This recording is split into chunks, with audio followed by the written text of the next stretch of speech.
Bienvenidos coders a un nuevo vídeo de Origin Pad.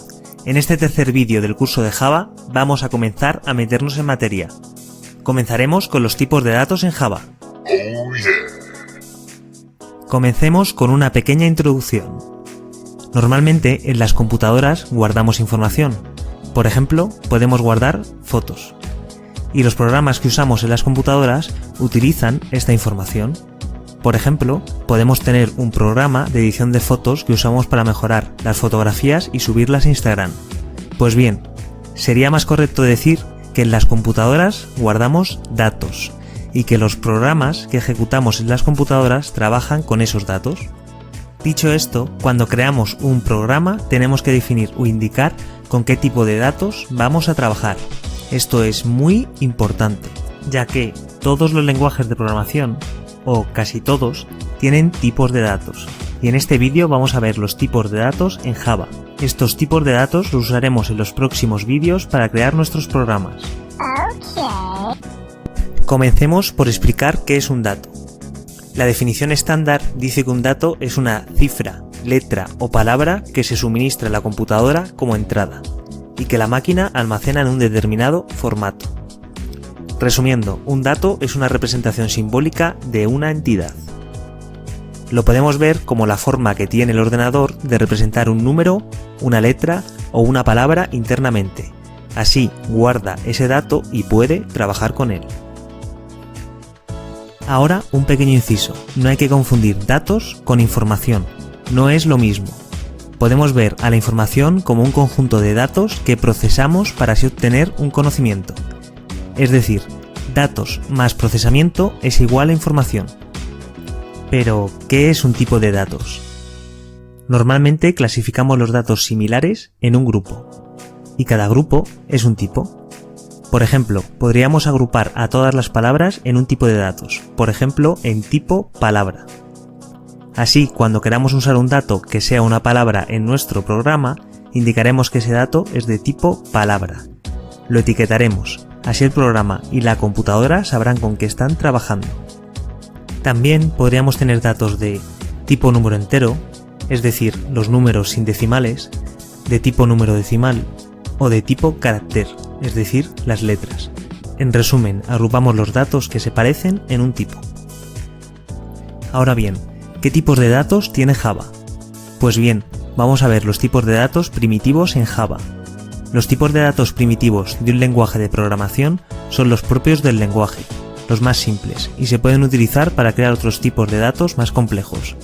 Vamos a ver estos tipos de datos básicos en una sencilla tabla. Comencemos viendo los números enteros, es decir, los números sin decimales. Int son los números enteros, como por ejemplo el número 9. En Java se denominan int, I-N-T. Ocupan 32 bits, esto es el espacio físico que ocupa en memoria. El valor por defecto es 0, es decir, si no le damos valor, toma el valor 0. Y el rango de valores que puede tomar es ese que veis ahí, uno bastante grande. Es decir, que un int no puede superar ese valor máximo ni ese valor mínimo. Short también son números enteros, pero en este caso ocupan la mitad de memoria, solo 16 bits. El valor por defecto también es el 0 y el rango es menor, es ese que veis.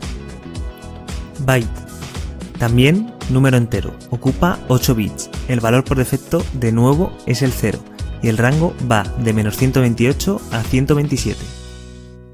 Long, llegamos al último tipo de datos referente a números enteros. Este es el más grande, ocupa 64 bits, el valor por defecto es el 0 y el rango es gigantesco. Llegados a este punto tendríamos que hacernos una pregunta. ¿Por qué Java tiene tantos tipos de datos para los números enteros?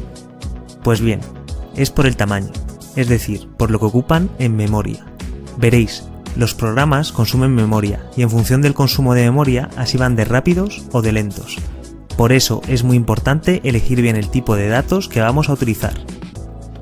Por ejemplo, si en un programa vamos a representar la edad de una persona, que suele estar comprendida entre 0 y 100 años, no tiene mucho sentido usar un tipo long, cuyo rango es de 9 trillones, cuando una persona nunca va a cumplir esa edad, y cuando, además, ocupa 64 bits de memoria. La elección acertada en este caso sería usar un dato de tipo byte, cuyo rango es bastante menor y ocupa tan solo 8 bits, es decir, 8 veces menos. Ya que, recordar, a menor consumo de memoria, mayor velocidad tendrá nuestro programa. Ahora sigamos con nuestra tabla y vayamos con los números decimales. Float son los números decimales, como por ejemplo 9.5. Ocupan 32 bits, el valor por defecto es 0.0 y el rango es el que aparece ahí.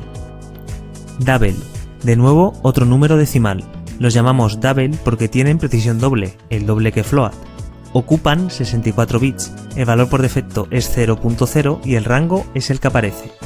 Char, tipo de dato carácter, por ejemplo la letra A, ocupa 16 bits, el valor por defecto y el rango son los que aparecen.